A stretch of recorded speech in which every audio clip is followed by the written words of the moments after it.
Man, this thing here, man, is coming back at you. It's coming back at you hard and heavy. What verse is that? Matthew 15 and 11. Yes. Matthew 15 and 12. Jeremiah 11 verse 11. Therefore thus saith the Lord, Behold, I will bring evil upon them, which they shall not be able to escape. They're going to be able to escape. Check this out, man. Here's why this thing going to come down, because you brothers and sisters don't have it right. Here's this thing coming down because you brothers and sisters don't have it right.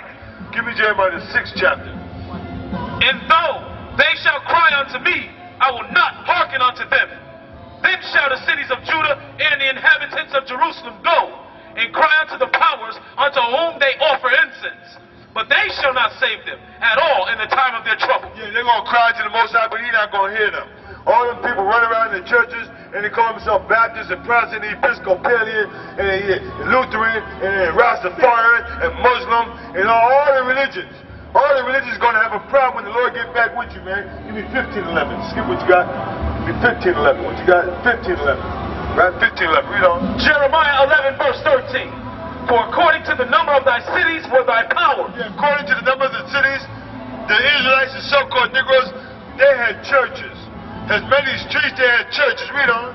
O Judah, and according to the number of the streets of Jerusalem, have ye set up altars to that shameful thing, even altars to burn incense unto Baal. That's how this thing go. Everywhere you go, amongst these so-called Negroes, West Indians, Puerto Ricans, you see idols, different idols according to the number of the cities. And you see churches according to the number of the streets within their neighborhoods. Every block got a church. Every block got a couple of churches, man. 15:15. Read it. Jeremiah 15 and 15. Yes. O Lord, thou knowest, remember me and visit me and revenge me of my persecutors. That's how this thing goes. This is our prayer because we follow Jeremiah. Avenge us of our persecutors. Thou knowest us. Read it. Take me not away in thy long suffering. Know that for thy sake I have suffered rebuke. For thy sake, that's the zone we on. We suffer rebuke, and it's no big thing. We love it. Read on. Okay. Jeremiah 15 and 16. Thy words were found, and I did eat them. And thy word was unto me the joy and rejoicing of mine heart. Joy and rejoicing of our minds. This word is hot, and we're loving it day in and day out. Check this out. For I am called by thy name, O Lord, power of hosts. I sat not in the assembly of mockers. We didn't sit in the assembly of mockers. Read on. Nor rejoice.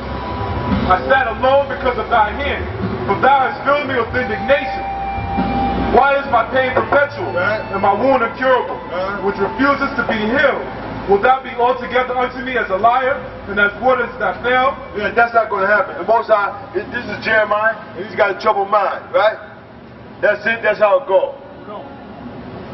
And with that troubled mind, we got the same troubled mind.